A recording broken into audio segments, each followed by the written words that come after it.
Alright, so anybody tired of looking at this thing yet? Well, today we're going to do what I call the great Tera experiment. And when I talk about that, I'm talking about doing these Tera actually, they take the place of the rear shackles, or front shackles in this case, of the RC four-wheel drive TF2, and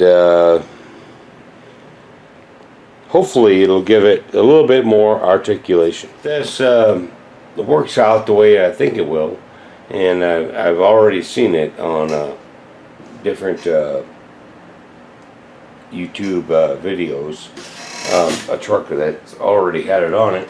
It should give it a whole lot more articulation without having to shave and carve your springs, and which I'm not really a big fan of. So let's see what happens.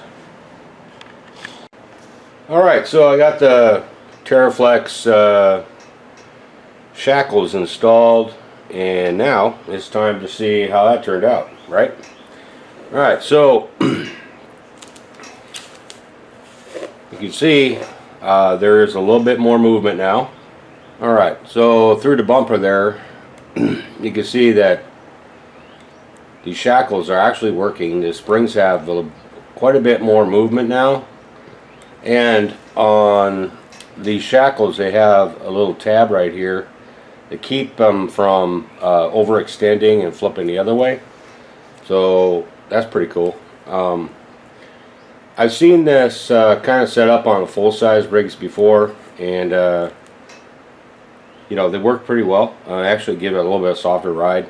It's not necessarily for our articulation so much, but a softer ride, because that way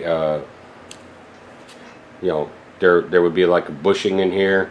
It'd make it real stiff, and it would be stiff to the point where it would actually give a little bit. So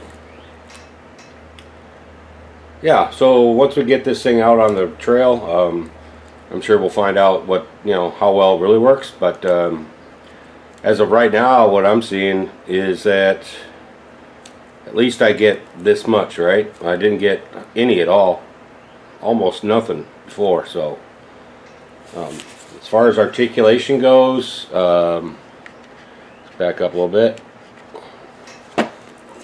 I'm not really seeing a whole lot more,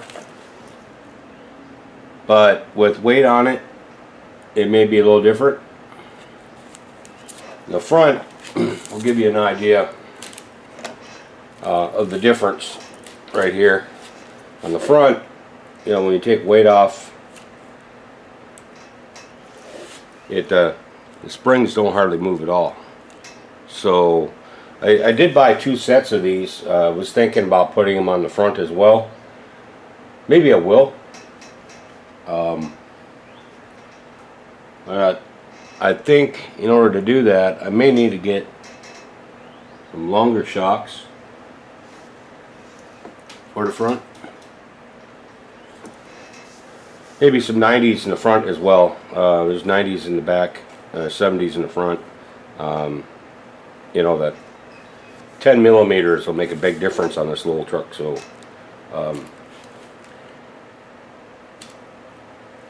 yeah, I mean, you can see we actually have something. This is, I guess you could say, be for somebody who does not want to wait for the springs to break in, right? So, and I'm kind of like one of them people that don't want to wait for the springs to break in. Once the springs break in, they'll allow even more articulation. But and I did take one leaf out. So anyway, I think this is going to be a pretty cool deal. And like I said, I think I'm going to go ahead and I'm going to put them on the front as well, because you know, I'm seeing so much more in the back right now. And I have seen other people use these on the front and rear before, you know, on another truck. On when I watched a YouTube video on a trail run, and it seemed to just be like it turned the Trailfinder2 into just a monster. So throw the body on. I'm sitting basically in stock height right now, not the lifted height. Sitting in stock height. You know, you can see it's a lot easier to see now with the body. You got the wheel well as a reference point, and yeah.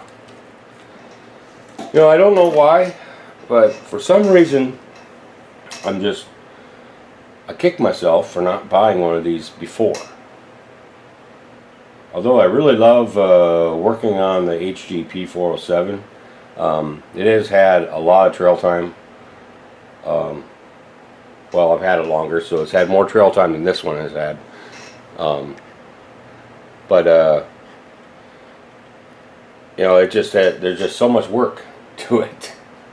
Eventually, it's going to end up being an RC four-wheel drive with an HGP 407 frame. That's it.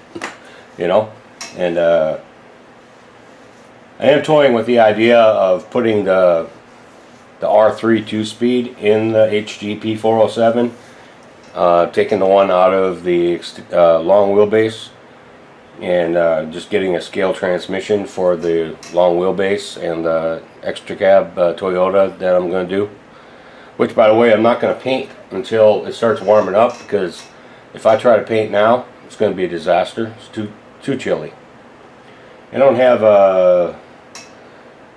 I guess you could say, the heat management in this building to accommodate that. So yeah, I can't wait to get that done though. Get started on it anyway. It's going to be a long project. I'll keep you guys all updated on it. It'll be probably more fun than this one. I think. Anyway. Hey, if you guys like this, make sure to come back, and be sure to subscribe, like, and I'll see you next time.